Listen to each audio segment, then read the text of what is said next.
All right, so the Sabbath is special. None of you knew that, obviously. All right. So I want to look at this today a little bit. Didn't know for sure what I was going to talk about this morning when I woke up. As I was praying, decided to go through this, and I learned a little bit today, so maybe some of you will too. God was on Mount Sinai, and he told Moses to come up to him. I want to look at what happened and what Moses was supposed to do. So I want to pull some of the verses up. I'm going to go to Exodus chapter 24, verse 12. Then the Lord said to Moses, "Come up to me on the mountain and be there, and I will give you tablets of stone and the law and commandments which I have written, that you may teach them." All right? So I want you to remember this. He gave them the tablets of stone and the law and commandments that he wrote, that so Moses could teach them. So that's what Moses was supposed to do with this.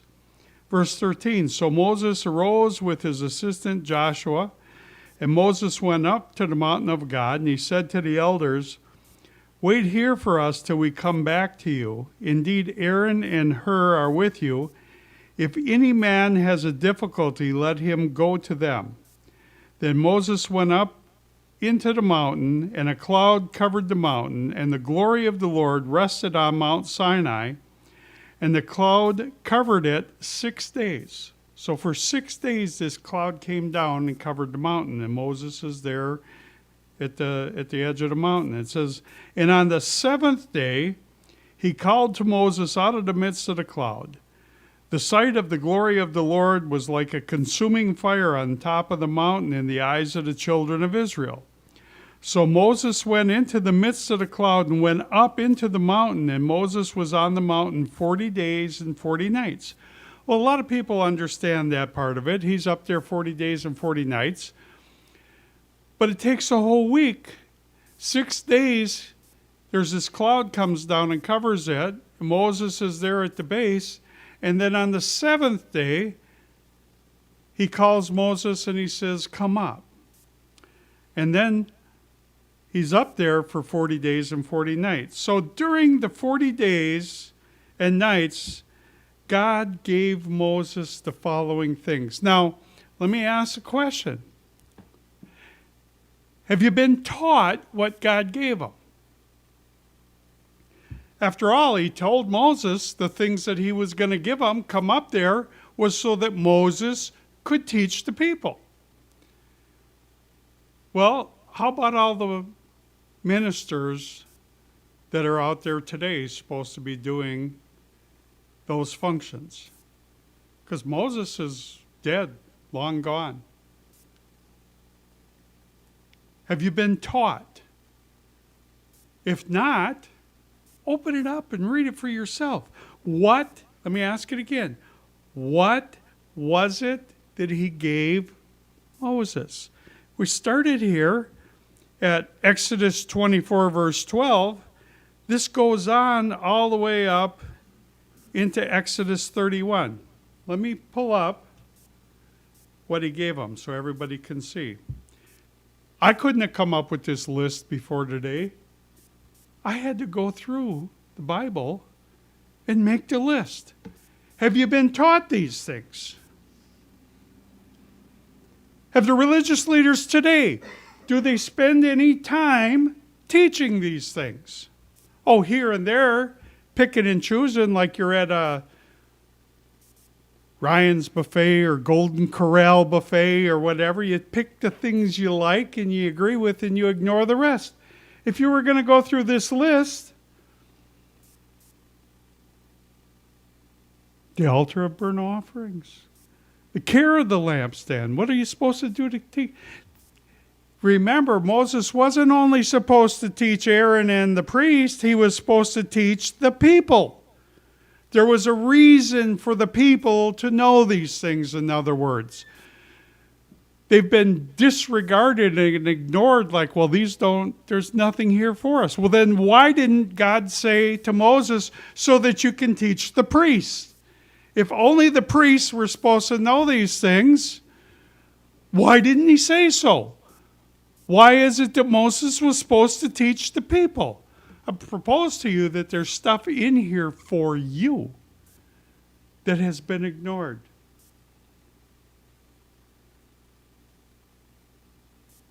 Well, I messed up one, Exodus 29.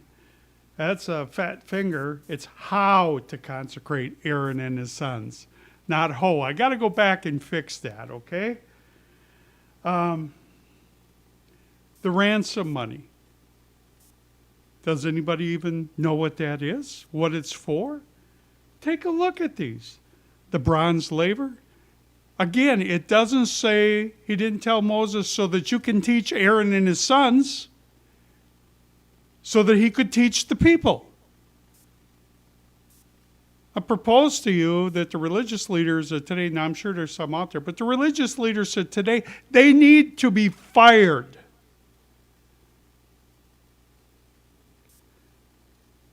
Oh, the Sabbath, at least they talk about that last one, the Sabbath covenant.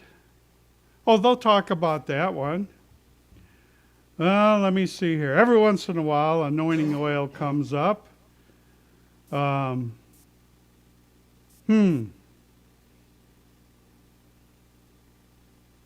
the tabernacle here and there. Maybe the Ark of the Testimony. Oh, offerings. Yeah, they hit that one. They like that one. That means get your checkbook out and write them a check so that the preachers can get some money. Lord knows most of them can't get a job, a decent one, anywhere else. All right, so that is what he gave Moses. That's the list that Moses was supposed to teach everybody, the people. How many of us, again, know that list? I'm going to put this in my notes, so you go to keepthesabbath.com/sermons, and you can pull up PDF of all the notes, and that list will be in there. All right. Let's look at the last item on the list, because I said the Sabbath is special. So I'm going to look, we really need to go through every item on this list, but we're going to, for today, look at this last one. Exodus chapter 31, I'm going to start in verse 12. Read that to you. And the Lord spoke to Moses, saying, Speak also to the children of Israel, saying, Surely my Sabbaths you shall keep. For it is a sign between me and you throughout your generations, that you may know that I am the Lord who sanctifies you. You shall keep the Sabbath, therefore, for it is holy to you. Everyone who profanes it shall surely be put to death, for whoever does any work on it, that person shall be cut off from among his people. Work shall be done for 6 days, but the seventh is the Sabbath of rest, holy to the Lord. Whoever does any work on the Sabbath day, he shall surely be put to death. Therefore the children of Israel shall keep the Sabbath. Number one, keep the Sabbath. To observe the Sabbath. Number two, throughout their generations as a perpetual covenant. And in verse 17, it is a sign between me and the children of Israel forever. Doesn't expire. It's not until the resurrection. For in 6 days the Lord made the heavens and the earth, and on the seventh day he rested and was refreshed. And when he had made an end to speaking with him on Mount Sinai, he gave Moses 2 tablets of the testimony, tablets of stone, written with the finger of God. All right. So I'm going to bring something up. The only thing that God wrote himself, that we have preserved, where he wrote it, was the 10 Commandments on the 2 tablets. This makes them very special. Everything else in the Bible, God, it says over and over things like, the Spirit of the Lord came upon me. In other words, he inspires, he gives them things, he tells Moses directly, men, write them down and preserve God's words for us. But the 10 sayings, the 10 words, the 10 things, the 10 commandments are the only thing that God wrote with his finger that he gave us. So what did he write? Summary of it. Let's take a look here. We sing it every Sabbath before we start the service or the sermon. So here's the summary. Number 1, you shall have no other gods before me. Number 2, you shall not make idols. Number 3, you shall not take the name of the Lord your God in vain. Number 4, remember the Sabbath day to keep it holy. Number 5, honor your father and your mother. 6, you shall not murder. 7, you shall not commit adultery. 8, you shall not steal. 9, you shall not bear false witness against your neighbor. And 10, you shall not covet. I'm going to propose something, and I'm not the one to come up with this, but you can't keep the other 9 without the 4th one. Not properly, not fully. It's not only is it the sign of the covenant between the person doing it and God, it's like the gateway commandment. There are people out there that try and keep 8 of the 10. Some of them keep 9 of the 10. Very few keep 10 of the 10. But the ones that are keeping 8 or 9, they're not keeping properly those commandments. And even people that keep the Sabbath day, that don't keep the other commandments, they're not doing it right either. Let me ask you a question. Which one of the 10 commandments is the one that God commands us to remember? There's only one. Which one is it? Which one of the 10 commandments is it that God commands us to keep? Which one of the 10 commandments is the one that God says is a sign between him and us? Which one of the 10 commandments contains the most instruction? Approximately a third of everything that God wrote with his finger had to do with keeping the Sabbath. Which one of the 10 commandments is repeated the most times in the Bible? Over all of them. Which one of the 10 commandments is the most neglected, rejected, forgotten, avoided, opposed, and ridiculed of all 10? The Sabbath. And the religious community is the worst of all on doing this. Why? How come Satan spends so much time, so much effort ridiculing and avoiding and teaching against and fighting against, and so many lies out there to try and keep people from keeping it? Oh yeah, he'd like for you to murder, steal, commit adultery, whatever. But he doesn't spend near the effort and the time on getting people to violate those as he does the Sabbath. His demons pose as ministers of light and righteousness, and they teach lies against this commandment. The one that God spends the most time tells us not to forget to keep it, and not only keep it, make it holy. Understand that it's holy. There's a lot of people that observe the Sabbath, but they don't keep it holy. In fact, if we're honest, they don't even know what holy means. I said it's the gateway commandment. Why? Because when people start to observe the weekly Sabbath, they start to learn about the others. Then the rest of God's commandments, even after the 10, things like the dietary laws, holy days, and the list goes on and on. And the more you fall in love with the Sabbath, the more you want to learn about what does it mean to keep it holy, the more you start looking at the rest of the things that God says. So if Satan can keep us away from the fourth commandment, he can keep us away from all kinds of God's laws and instructions. If he's successful at that,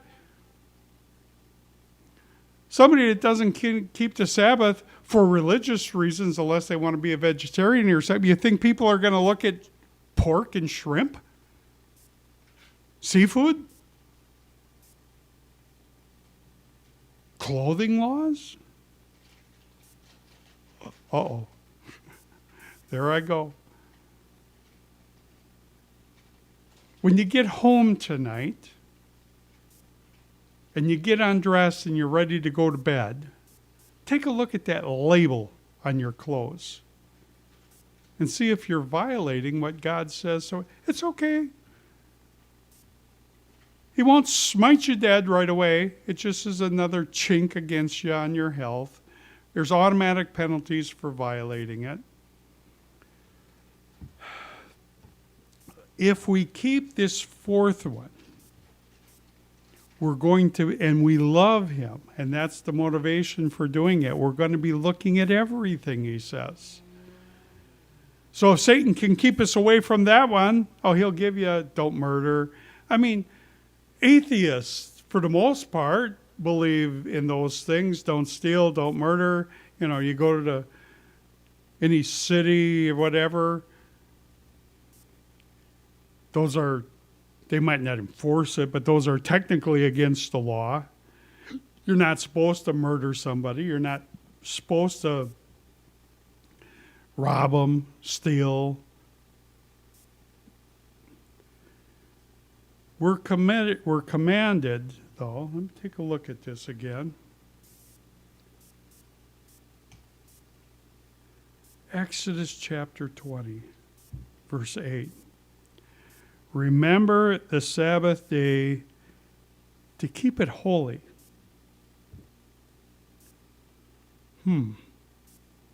Not remember the Sabbath day to keep it. Remember the Sabbath day to keep it holy. What does that mean?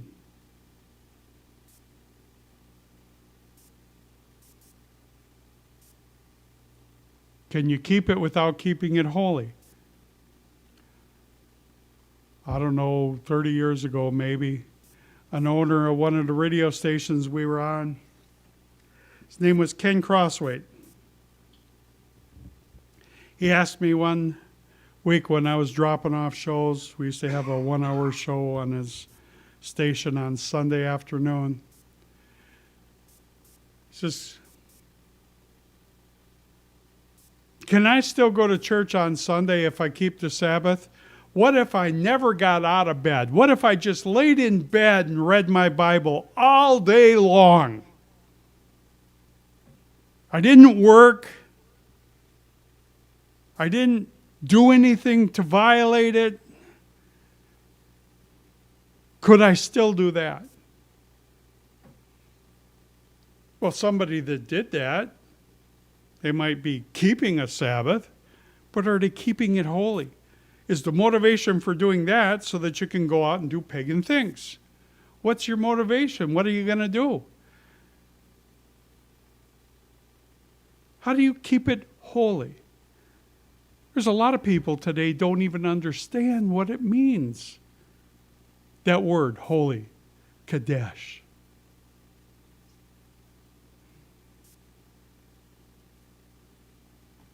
That's up in the notes too if you want to go back and look at it. I'll put those up tonight or tomorrow morning. How many times do we quote the first half of this verse, remember, but not the second half? Keep it holy. Oh, remember it's the Sabbath, but if my children have a recital or a sports event or anything else that interferes with the Sabbath, well, we're going to go there and spend time with family and enjoy family and ignore the holy part. We're going to go to church, but then we're going to go out to eat and buy and sell on the Sabbath and hire somebody to be our servant and take our orders and cook our foods. I've got caught up in those lies. We used to do that as a church. We'd go out and we'd say, well, we need a table for 30 or whatever. It got difficult to go someplace after service on Saturday afternoons because, it's hard to find that many seats. And it was at one of those events, this guy, Nick Flatung, he was a Russian Jew. He'd write me these little notes. I still got them. I saved them. And he didn't like that we went out on the Sabbath. So he'd take the little note and he'd put it in the tithe, write it down, and he'd put it in the tithe box. He wrote more of them about the Sabbath than anything else. So one time I asked the waitress when she came to take our order, and she said, hi, my name is whatever, and I'm here to serve you. And I asked her something to the effect of, does that make you our servant? Are you working for us? And she said something to the effect, well, I only get paid $1.12 an hour. Over 90% of everything I make comes from tips. So yeah, that's why I keep your drinks full. That's why I've asked if you need anything. So I says, so we're hiring you when we come in here? Yep. I think that was the last Sabbath I went out to eat anyhow, and then the rest of the congregation, or most of them, were really mad because we wouldn't do it anymore. So you can keep the Sabbath, but you can do it without keeping it holy. Well, I'm going to stop on my way home. I really need a cup of coffee from Weigel's. I'm hungry. I'll just buy a banana, an apple, an orange, whatever from Casey's, a packet of donuts, liquid cancer, Coca-Cola to go, diabetes in a cup. The commandment forbids who? You, me, us. Let me pull it up here. Let's look at what it says here. Exodus 20, starting in verse 8. I'm going to say it first, and then you look at it as we read through it. It forbids us to require work from anyone who is under our control. It says in Old King James, thy servant, thy daughter, thy stranger. The commandment is for us and has to do with us and what we require. It doesn't require us to forbid work for others. When I left last night, there was 3 squad cars out in front of the building next door, and they had some homeless person in the second property over that was walking this way, because they said they were going to patrol it because they busted the door and they couldn't secure it right when they broke in. And they all had their lights on them, and they were yelling at them and saying, walk backwards 10 steps slowly. I thought, well, this ain't going to go so good for this guy tonight. But there was needles and all kinds of garbage over there. They had set up camp, and it was growing from the day before. And then sometime Thursday night or Friday morning, they broke in and did some damage. But verse 8, Exodus 20, verse 8, I'm going to read it. Remember the Sabbath day to keep it holy. So 2 parts to this. 6 days you shall labor and do all your work, but the 7th day is the Sabbath of the Lord your God. Here's where it comes. In it you shall do no work. You, nor your son, nor your daughter, nor your male servant, nor your female servant, nor your cattle, nor your stranger who is written or who is within your gates. Yeah, that means company. Family. If they're in your gates, they're under your control. But it's you. For in 6 days the Lord made the heavens and the earth, the sea, and all that is in them, and rested the 7th day. Therefore the Lord blessed the Sabbath day, and hallowed it. So those cops could work tomorrow night, or last night. I couldn't go over there and say to them, excuse me, officers, but maybe you didn't know it, but it's the Sabbath. Y'all need to clock out and go home. Leave that homeless guy be. I just stuck around. Israel helped me. We got the alarm up and running, and I went home feeling safe, saying, well, if somebody breaks in, we'll know. I'll call those cops that are working.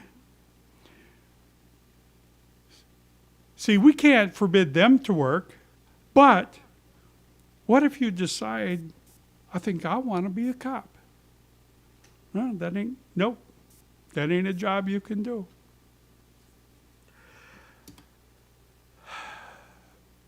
Back in the, late 70s, 79, 80, somewhere in there, I thought, and it started, I was 16 years old and running a business, running a gas station, and there was a fire station close to the gas station, a couple blocks away.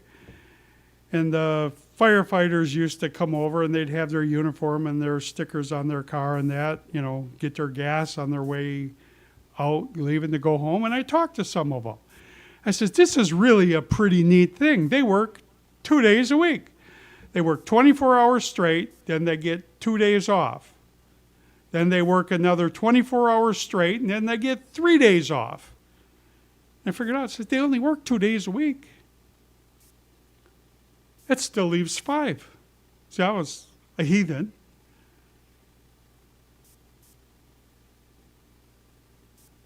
$5 days. I could have a whole nother job, a whole nother stream of income. Now, it's kind of hard to work in a factory or something like that because your schedule is always changing. But if you did something like, landscaping, whatever, that you could be flexible on and schedule on your own, did some kind of work where you schedule your stuff, I could make double the money. And those guys get paid pretty good, and they got insurance and vacation and all kinds of stuff. So when we moved out to a rural community about 30 miles out of town, wasn't too awful long after that, I went down to the fire department. I said, hey, what's it take to get trained and join? Because I knew these jobs, when they open up, there's all kinds of people that apply for them. But if you're already certified firefighter, I figured that puts you up to the top of the list. You've already got experience. You already know what you're doing. So I joined, took the courses, and I became a state certified firefighter. Took all the training I could get. And then one day, on the urging of my wife's prayer, it's that woman he gave me. I wasn't keeping the Sabbath. I wasn't doing what was right. And it really came up around Christmas time because I had started to read Bible and study and do some, and I had made the announcements that I wasn't going to keep Christmas. And she says, "You just don't want to keep it because you're cheap. You're a Scrooge." I says, "Well, that's part of it, yeah, if I'm going to be really honest." But I says, "No, it's more than that," which it wasn't the only reason. And then she says, "I'll listen to you about the Sabbath about Christmas when you get serious about the Sabbath." And every week while I'm going to work and I'm doing my thing and I'm cutting the grass and I'm working on cars or all the things that are my pleasure and things that I want, because, hey, Satan works this out. You get paid time and a half on Saturday.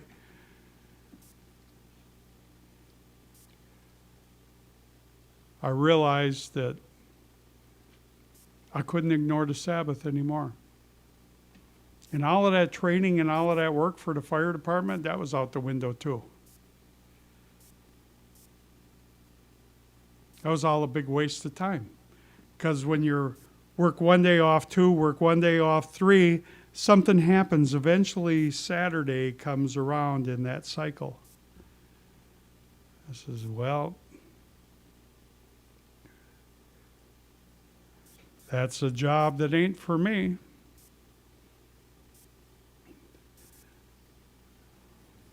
Didn't have to choose another one. I went down the path. I got hired by the town and sent to the police academy in Milwaukee, but I didn't make a good cop because I can't remember things. I couldn't remember faces and stuff. And how can you find the bad guys when you can't remember things? And you're colorblind. Yeah. But anyhow, so my years of government service were cut short before they ever began. Thankfully about that, because I wouldn't make a good government servant anyhow. There's a blessing for anyone that keeps the Sabbath. There's a blessing for all of God's laws, no matter what they are. Every one of his instructions, there's automatic blessings and cursings if we violate them or observe them. Isaiah 56, verse 2. Blessed is the man who does this, and the Son of Man who lays hold on it, who keeps from defiling the Sabbath, and keeps his hand from doing any evil. This one specifically is talking about the Day of Atonement Sabbath, but it applies to all Sabbaths. It's part of the keeping it holy thing. Not only remembering, not only observing, but keeping it holy. The Sabbath was given as a sign and a perpetual covenant. Exodus 31, verse 13, says, "Speak also to the children of Israel, saying, Surely my Sabbaths, all of them, you shall keep, for it is a sign between me and you throughout your generations, that you may know that I'm the Lord who sanctifies you." He says you don't know who he is if you don't do this. Now, I'm not suggesting we go home and call up our Baptist or Pentecostal friends and family and say, you don't even know who God is. That's not going to go over really good. But we have to understand this ourselves. God says, without doing this, we don't know who he is. That's why people can come up to Jesus when he returns and said, Lord, Lord. And what does he tell them? I never knew you. Depart from me, you workers of iniquity. Verse 14, you shall keep the Sabbath, therefore, for it is holy to you. Here it is, this holy part again. Anyone who profanes it shall surely be put to death, for whoever does any work on it, that person shall be cut off from among his people. I guess I should pull that up for people on the internet. Verse 15, work shall be done for 6 days, But the seventh is the Sabbath of rest, holy to the Lord. So not only is it supposed to be holy to us, it's holy to Him. He's the one that made it holy. We can't make nothing holy. Only God can make it holy. And He said that He made it holy.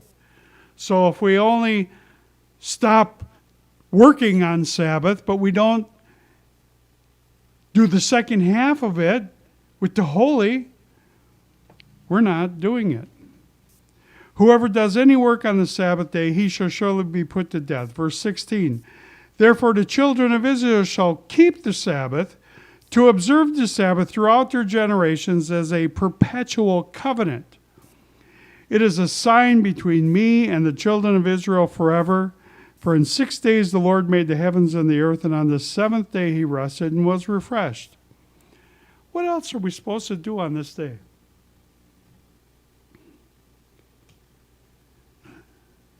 Hebrews chapter 10, verse 24. Let us consider one another in order to stir up love and good works, not forsaking the assembling of ourselves together, as is the manner of some, but exhorting one another, and so much more as you see the day approaching. So this is, the closer we get to Jesus' return, the more important it is for us to come together. Jesus set the example. He says He went to the synagogue on the Sabbath day, as was His custom.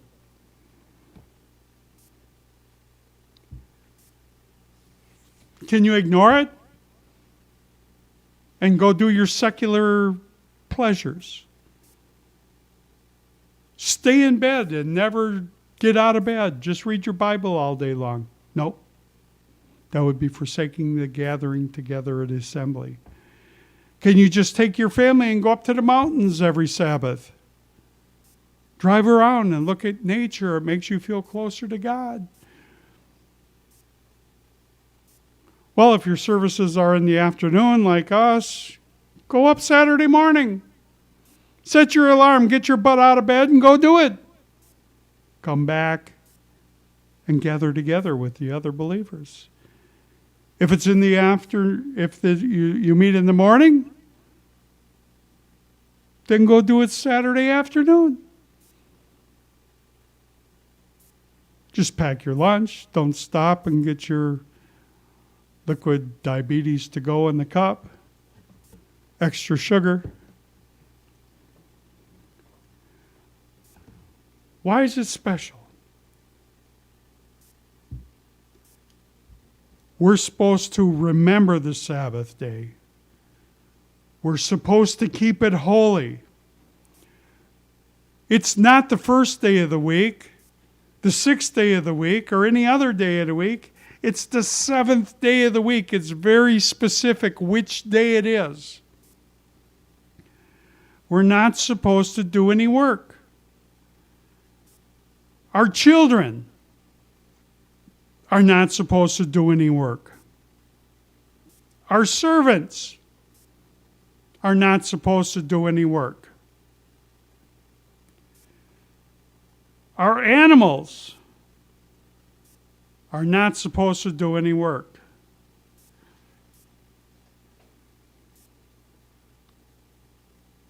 Our company, family, friends, relatives, visitors, or anybody else that is staying with us under our roof is not supposed to do any work. God rested this day. He blessed this day. And He hallowed or sanctified this day.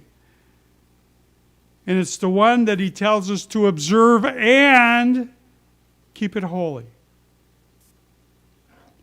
God, Jesus, Adam, Eve, all of the biblical patriarchs, all of the disciples, all of the early church, the leaders, all of them observed this day as a sign and a covenant between God and them, His people.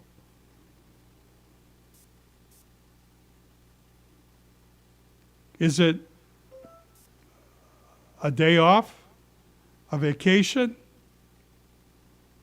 Is it a social gathering day? Oh, I'm just going to come to church for the potluck. I'm going to skip the sermon and I'm going to skip the Torah reading, but I'll come for the fellowship and then I'll leave. Is it a Sabbath club? Or is it a covenant between God and us individually so that we know who He is? Because without this commandment, you're going to screw the rest of them up.